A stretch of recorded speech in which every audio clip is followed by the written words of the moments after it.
right? Which you can use wherever you want to. But for this purpose today, we are going to use a mucograft. So this is your mucograft,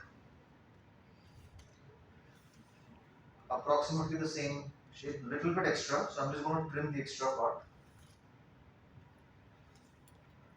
Okay, so it's a little bit extra. I'm just going to cut this edge.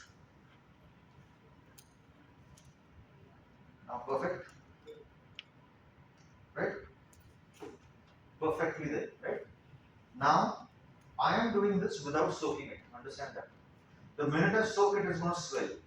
So what I'm going to do actually is I'm going to take a small little piece and show you what happens. So this is a small piece of mucograft. Sorry, no, it's a small piece. And what I'm going to do is I'm going to take some water and just soak it.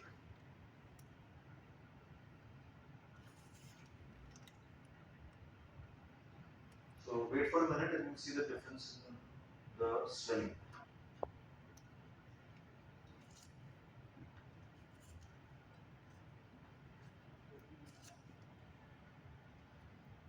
Look at that. Can you see this is the thickness now? Do you remember how thick it was earlier? It was like I don't know, 2 millimeters. Now it is how thick? All of that is the thickness, by the way. This entire thing is the thickness. So it has swelled up to 2.5 times at least. Imagine if you had hydrated this in the beginning, what would have happened?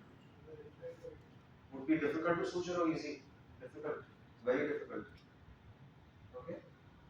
So that small little piece has become this much.